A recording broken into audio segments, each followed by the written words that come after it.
Em Linh xin chào tất cả mọi người nha. Món này ăn no không được, em Linh cũng không biết gọi nó là món ăn mặn hay là món súp nữa. Ăn chơi thì được, nấu thì rất là đơn giản nhưng mà lại rất là ngon. Chỉ cần nghe tên là rất nhiều anh chị em biết đến món này. Hôm nay em Linh giới thiệu với mọi người cách nấu đậu hũ tứ xuyên. Nghe tên là anh chị em biết phải có nguyên liệu gì rồi ha.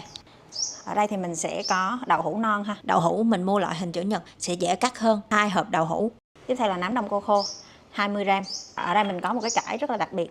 Cải này người ta gọi là cải tứ xuyên. Bạn muốn tìm mua thì mình có thể lên các cái trang thương mại điện tử đều có. Nguyên liệu không thể thiếu xuyên tiêu hay còn gọi là tiêu tứ xuyên. Lấy khoảng 1 muỗng cà phê, 5 quả ớt khô, 3g gừng.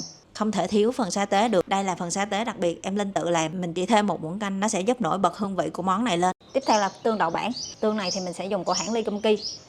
Ngoài ra thì mình sẽ có ở đây có một loại rượu nấu ăn gọi là rượu xuyên tiêu. Cái cát thì mình dùng của hãng Ly Kum Ki. Dầu hoa tiêu là một loại dầu của cái vùng tứ xuyên. Dầu ớt thì mình xài hãng nào cũng được. Và ngoài ra thì sẽ có một ít dầu mè để cho cái phần đậu hũ tứ xuyên của mình thơm hơn.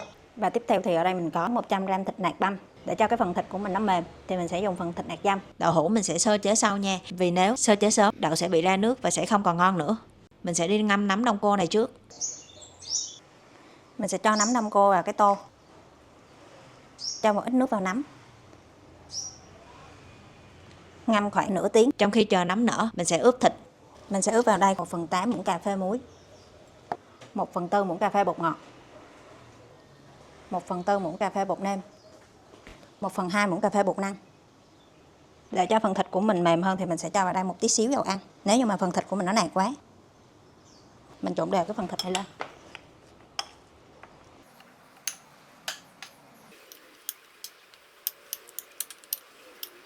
Để qua một bên cho phần thịt thấm gia vị. Mình sẽ cắt cái phần ớt khô này ra. Ớt khô mình sẽ cắt khoanh, hơi lớn một tí xíu. Cắt nhỏ quá thì khi mình xào sẽ không thấy ớt đâu ha.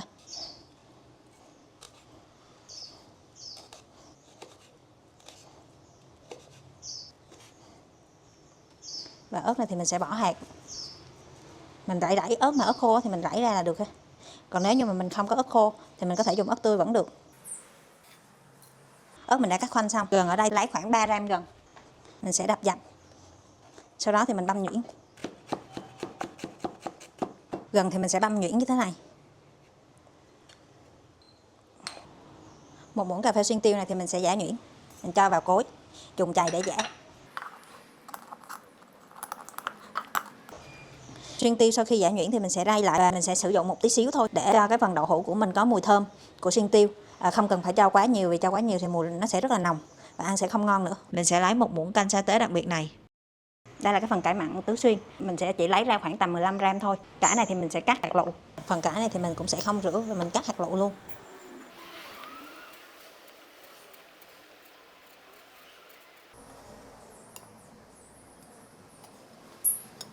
Đây là cái phần cải tứ xuyên mình đã cắt hạt lựu rồi. Mình sẽ chuẩn bị thêm một ít tỏi nữa. Tỏi đây thì mình lấy khoảng tầm 1 đến 2 tép tỏi.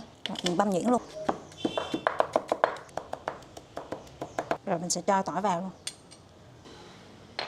Nấm sau khi ngâm 30 phút đã nở ra và đã thấm nước rồi thì mình sẽ đem đi rửa sạch. Nấm sau khi mình rửa sạch thì mình đã cắt hết tất cả các cái chân nấm rồi. Bây giờ mình cũng sẽ cắt nấm đông cô này. Nấm đông cô này thì mình sẽ cắt sợi. Sau khi mình cắt dọc rồi thì mình sẽ cắt hạt lựu.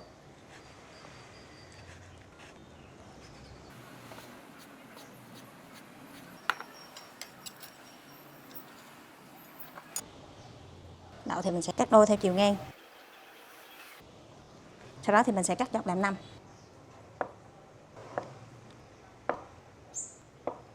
Còn phần bì đầu này thì mình sẽ cắt ra làm 4.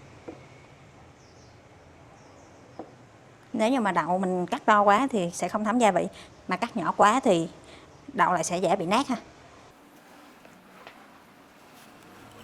Rồi tiếp tục với bì còn lại.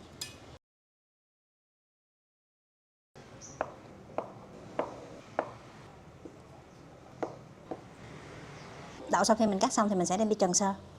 Mình sẽ bắt chảo lên bếp, cho vào chảo 1 lít nước. Thêm 1 muỗng cà phê muối. Sau đó mình sẽ nấu sôi nước.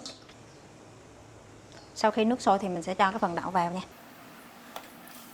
Mình sẽ trần sơ thôi, nước sôi lại thì mình sẽ bỏ ra liền. Nước sôi lại thì mình sẽ tắt bếp và đổ ra thau luôn. Và mình sẽ để ráo cái phần đậu này. Mình sẽ để đây cho đậu ráo.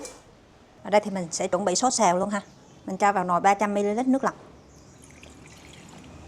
Mình cho vào đây nửa muỗng cà phê đường, 1/8 muỗng cà phê muối, 1/4 muỗng cà phê bột nêm, 1/4 muỗng cà phê bột ngọt, 1 muỗng cà phê nước tương, nửa muỗng canh dầu hào, nửa muỗng canh tương đậu bản. Mình sẽ bắt bếp để nấu nóng cái sốt xào, để tí lúc mình xào thì nước sẽ nhanh sôi hơn. Mình sẽ nấu sôi cái phần nước sốt này. Nước sôi rồi thì mình sẽ nhắc ra luôn nha. Mình sẽ bắt chảo lên bếp, chảo nóng rồi thì mình sẽ cho vào đây 1 muỗng canh mỡ heo. Nếu không có mỡ heo thì mình dùng dầu ăn nha. Tráng đều chảo cho phần chảo mình dính dầu đều hết. Sau khi tráng đều chảo rồi thì mình sẽ đổ ngược lại cái dầu này ra ngoài. Mình tráng đều chảo như thế này thì chảo mình sẽ có một cái lớp chống dính, nó sẽ đỡ bị dính hơn. Mình sẽ cho gừng và tỏi băm vào, phi thơm.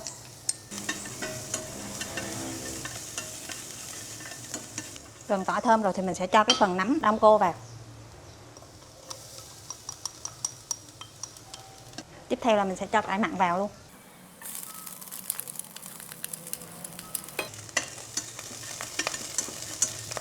Mình sẽ sơ phần cải và phần nấm rồi thì mình sẽ cho phần thịt heo vào.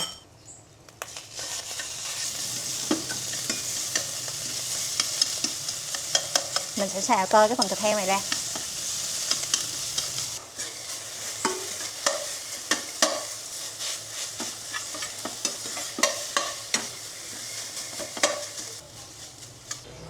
Sau khi thịt tơi ra rồi thì mình sẽ cho phần ớt vào.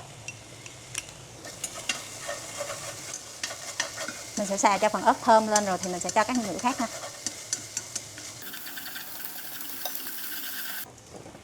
Sau khi phần ớt của mình đã thơm rồi thì mình sẽ cho vào đây nửa nắp rượu hoa tiêu ha. Rồi sau khi cho rượu thì mình sẽ cho cái phần nước sốt vào. Nước sốt lúc nãy mình nấu sôi á.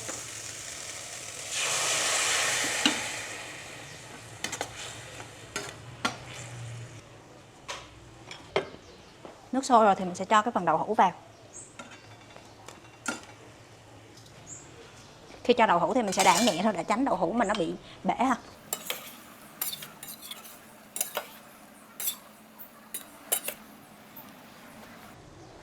Cho đậu hũ xong thì mình sẽ cho phần sa tế ớt. Có thêm phần sa tế ớt này, đậu hũ của mình sẽ dậy mùi thơm hơn đó mọi người.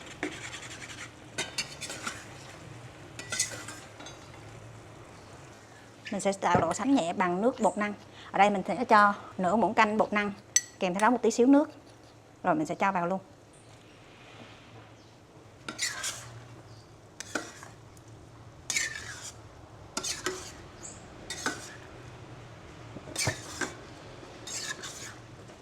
Rồi nước của mình hơi sệt lại như thế này thì mình sẽ tắt bếp ha.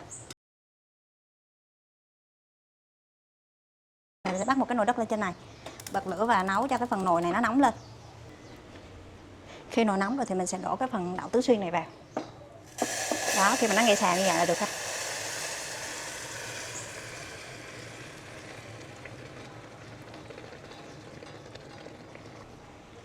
Rồi bây giờ thì 3 loại dầu mình sẽ cho vào luôn ha. Mình sẽ cho vào đây 1 muỗng canh dầu ớt, 1 muỗng cà phê dầu xuyên tiêu. Mình sẽ cho một ít dầu mè. Dầu mè thì mình cho để nó thơm hơn ha. Và rắc thêm một ít xuyên tiêu vào. Mình chỉ cho một ít tí xíu. Thêm một ít tiêu. Thêm một ít hành lá. Vậy là món ăn của mình đã hoàn thành rồi ha. Mình sẽ tắt bếp. Mùi thơm cay nồng, đậu hũ vẫn còn nóng hổi trong thố, ăn vào là tỉnh người luôn đó anh chị em. Nếu mọi người thích món này nhớ lưu lại công thức và làm đãi cho cả nhà nha. Cảm ơn anh chị em đã theo dõi hết clip. Hẹn gặp lại anh chị em ở món ăn tiếp theo.